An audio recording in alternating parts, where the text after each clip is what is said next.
We live in a world where control rarely appears in a direct way.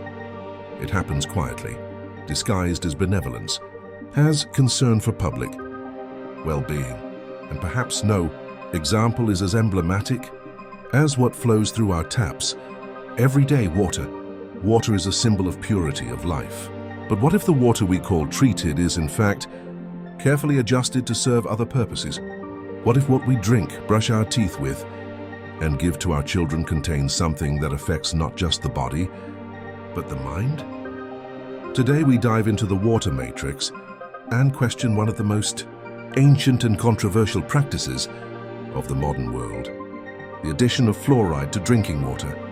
Officially, the story begins with good intentions. In the mid-20th century, public health authorities observed that communities with naturally high levels of fluoride in water had fewer cases of dental cavities.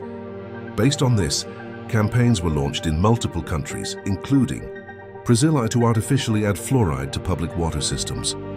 The message was simple: fluoride strengthens teeth and prevents cavities. It seemed like a victory of science. It seemed like a breakthrough for public health. But few asked where this fluoride came from, or what other effects it could have on the human body. The fluoride used in water treatment does not come from pure natural sources. It is in fact an industrial byproduct, primarily from phosphate fertilizer production and aluminum processing. For decades, industries needed a way to dispose of these toxic, highly corrosive waste products. The solution: rebrand them as beneficial and dilute them into public water systems. What was once industrial waste was sold to governments as a health supplement. A clever move, and at the same time alarming. But what does fluoride actually do inside the human body? The official explanation is that it acts locally, strengthening tooth enamel.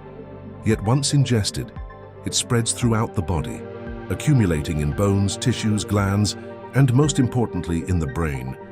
Independent research shows that fluoride can cross the blood-brain barrier, the body's defense that protects the brain from harmful substances. Once inside, it can interfere with sensitive regions like the hippocampus and the pineal gland, a small structure at the center of the brain, associated with regulating sleep, mood, and, in ancient philosophical and spiritual traditions, perception and consciousness. Studies from multiple countries indicate that high levels of fluoride are linked to lower IQ in children, hormonal alterations, and thyroid function disruption. Yet despite these findings, fluoridation continues to be promoted as safe. The issue is complex. On one hand, there are hundreds of studies showing dental benefits. On the other, there are dozens highlighting neurological and systemic risks. Why then is the debate so silenced? Why is questioning fluoride treated almost like heresy? Perhaps because behind the narrative of official science, there is something more powerful: economic and political interests. Fluoride is one of the most useful minerals in modern industry. It is found in pesticides, medications, Teflon refrigerants, and even certain chemical weapons. Its demand is high, and its production generates tons of toxic waste. By adding fluoride to water, industries solve two problems at once: disposing of dangerous waste and profiting from it. A waste product became a commodity. This relationship between public health and industrial disposal raises a profound ethical question. Was the goal ever truly to protect our teeth, or to ensure the industrial system continued running without environmental costs? Fluoride accumulates in the body over time.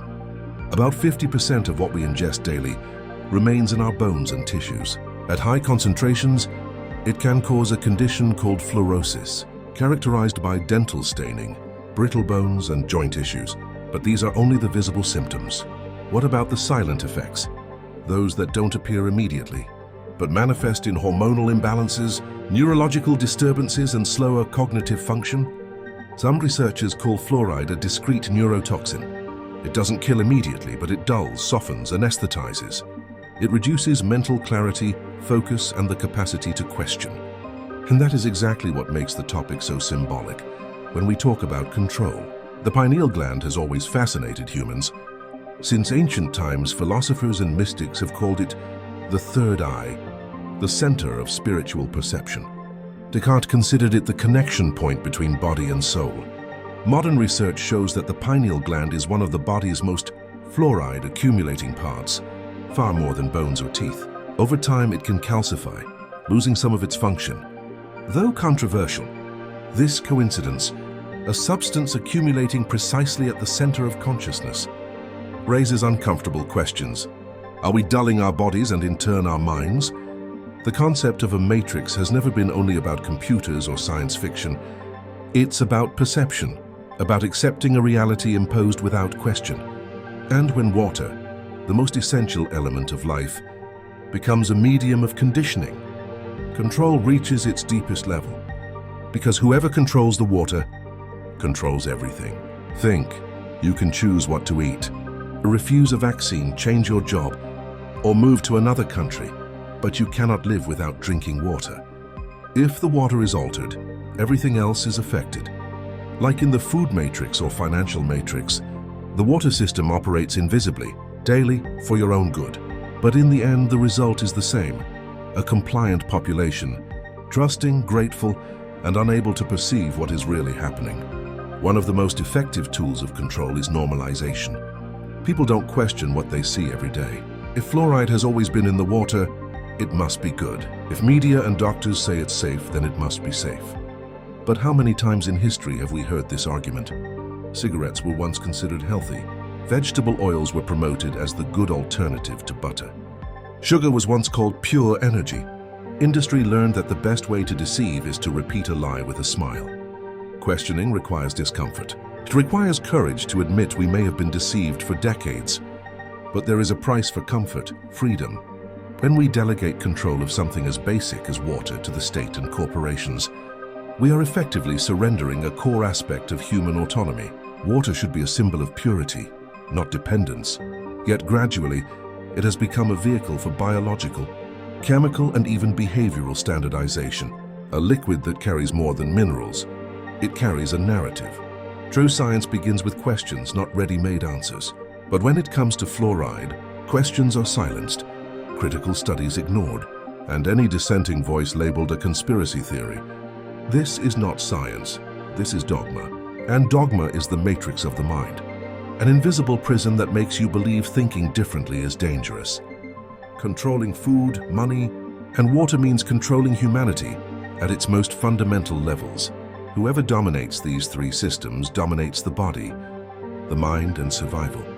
The modern matrix doesn't need chains, only substances, distractions, and comfortable narratives. When water carries a substance that, even in small doses, can affect reasoning, energy, and vitality, albeit subtly, the outcome is predictable. A conforming, anesthetized society, incapable of reacting. But awakening begins with a simple act: to observe, to look at the glass of water you drink every day and ask, what's in here? Where did it come from? Why was this added? Who benefits from it? These questions are seeds of freedom, because truth does not impose itself, it reveals itself. And perhaps the first step to escaping the water matrix is reconnecting with the essence of what water represents: clarity, purity, and life. The Stoics taught that the free man is one who governs himself. Seneca said, "He who submits to his vices is a slave, even if he wears a crown." Today, we might adapt. He who submits to the system without questioning is a slave, even in a democracy. Marcus Aurelius, the philosopher-emperor, wrote, "The soul takes the color of your thoughts." But what if our thoughts are influenced by the very water we drink? Perhaps freedom doesn't start in the streets, but in the taps. Perhaps the purity we seek outside must begin inside ourselves. In the end, a choice remains. You can continue believing that everything is under control and that every substance in water was placed for your good, that governments know what they are doing, that the system cares about your health. Or you can decide to question. Seek pure sources, think for yourself, detox the body and with it the mind. Because true freedom begins when you choose to see. And to see sometimes means recognizing what no one wants you to notice. So I ask you, will you keep drinking from the water matrix, or will you seek the source of truth? Did you like the video? Then subscribe to the channel